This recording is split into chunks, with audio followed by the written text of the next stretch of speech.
I've been thinking about my literacy journey lately, especially since I'm retired and what has brought me to this point in my life. But my literacy journey, I guess, would start with my very first teaching experience. So I left the University of Pittsburgh full of information and excitement and goals for teaching upper elementary students, thinking about connections across the curriculum and wonderful science experiments that I had been engaged in my teacher ed program, and thinking about how that relates to literacy and literacy development and critical thinking, etc. And then I moved back to Johnstown, Pennsylvania, which was a former steel community, high unemployment, etc. It was my hometown, and was assigned to a first grade classroom in an inner city school, high poverty area, a lot of project kinds of homes around the school district, the school in which I was located. And I was assigned 37 students. It was the only first grade classroom in the building, 37 students and a brand new teacher. So how was that appropriate? And it was clearly quite different than what I expected to be teaching upper elementary students. So it was a lot of learning as I progressed. I graduated in December from Pitt. And I was very fortunate to walk into a classroom that was highly organized. The teacher was on maternity leave as of January 1, and so I took her place. And here was a classroom that was not only so well organized, but kind of excited about what school was about. So it was a wonderful environment to move into. And what she had done is organize the class around 5 groups. And she said, all we do all day long is read and write. And that's basically what I did for the rest of the year. A lot of reading, a lot of writing, a lot of art projects. But in that 4 or 5 months that I was with those students, there was a lot of excitement. Kids love to learn to read, right? And they love to write, and they love to be readers and writers. And so that whole issue of identity building was something that I learned about, how important it is to feel that I'm a reader and writer. But I also found that there were some kids who didn't feel that they were readers and writers, didn't feel that they were quite like the other students in the classroom. As much as you try to regroup kids and do different things, kids figure out that maybe there's something different going on. I don't quite get it. I'm a first grader and I'm not quite the reader and writer that everybody else wants me to be or that I should be excited about. And as I thought about it that year, I felt that in a lot of ways I was going through the motions and doing a lot of teaching to them. Wasn't sure I was engaging them at a high enough level where they were not only seeing themselves as readers and writers, but getting the most out of this reading instruction. But at the end of that year, I was transferred to a 4th grade because that had been my initial request, and I continued to teach. But in 4th grade, I had some of the same questions. Do I understand my students? How do I figure out what their strengths are, their capabilities, their expertise, their differences? How do I teach to all of that? And so in some ways I felt I had great success, and in other ways I felt as though I just wasn't reaching kids in ways that were most important to them, as becoming critical users of information and knowing the importance of reading and writing and really getting the joy of reading and writing. And so after a few years I went back to graduate school, and that really pushed my journey so much more forward, in that I was introduced to issues and concepts around balanced literacy and integrating the curriculum, but I also read theoretical pieces such as Ken Goodman's piece. Psycholinguistic guessing game really turned my thinking around in very important ways, because I was prepared in my master's program to assess students. In fact, I directed the reading clinic at West Virginia University one entire summer, and so I mentored other teachers in their uses of IRIs and multiple ways to assess students' reading and writing, listening and speaking, and so forth. But it wasn't until I read about the psycholinguistic guessing game that Ken Goodman was describing that I began to think about much more deeply the language processes, how kids are either using or maybe misusing some cues in the system. And it's much more than just the letter-sound combination, but the meaning, syntactic organization, the experiential information that I bring to a text that informs my decision-making and my reading choices. And that helped me think much more completely about how to respond across different domains. And including students' experiential knowledge, really teaching to differences, teaching to students who come to school with the expertise that may be different than you would expect, but an expertise nevertheless in how to make those connections, and especially language-wise, how to make those connections. Maybe said differently, maybe different syntactic organization, but there's sense there, there's meaning making, and if the connections are made and applied, then texts become the vehicle for critical thinking, for excitement, for connections, etc. So it was part of my literacy journey. I could go on, but maybe that's enough. Well, there are many things that keep me up at night, and they're all related to education, I think.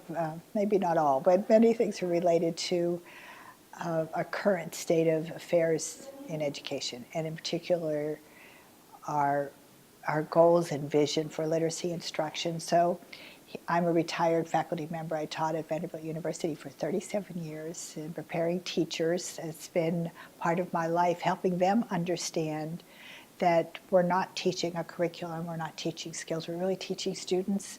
How do we come to know those students? So that earlier impact of this understanding how kids make decisions about text and what they do with that information continued to inform my work as a teacher educator.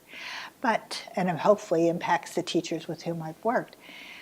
But now, as a retired person, I'm consulting with the State Department of Education on the literacy initiatives, and I'm very excited about the work that's happening in Tennessee. We have a commissioner who is a literacy person. She was a classroom teacher, she was a teacher educator, she was dean at a school of education. So she brings a wealth of knowledge to that role, and she has really moved this state forward in ways of not privileging phonics as the skill to be taught first, and then we'll worry about comprehension, but there's much more of a recognition of Scott Paris's work in teaching contrived and non-contrived skills interchangeably and so forth. But I had to talk a little bit about this yesterday at one of our meetings. I've also been thinking about if you step back from the work. Now, this is very positive work. Really, the message is out there. States recommending doing good things with students, giving access to text, making sure the kids' texts that they read have photos of those same children that you can make connections and so forth. I mean, lots of dimensions are being addressed in the initiatives that our state has taken on.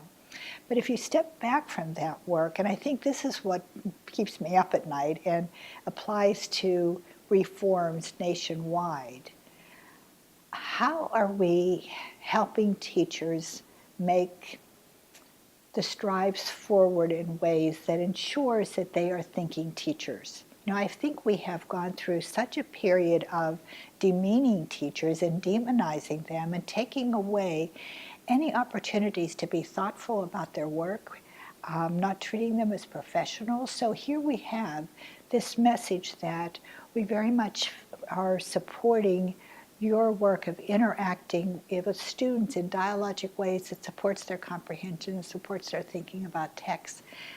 Can teachers shift? Can we expect that they can shift and become thoughtful teachers when we have not supported that growth? We were talking a bit about that at this earlier meeting where you and I were this morning. I don't think it comes easily, and I'm not sure that teachers hear that, yes, there will be these tests at the end of the year, and yes, they're high stakes, but don't worry about those because we really want you to make some good decisions day by day and think about your context and the impact that you can make. But by the way, you'll be evaluated, and as we heard Mark Conley say this morning, and you may not be here next year if you don't do well. So it's a very mixed message that we're giving teachers. We prepare them to be thoughtful. I think we prepare them to be highly skilled as first-year teachers. I don't like the word highly skilled, highly knowledgeable for making decisions.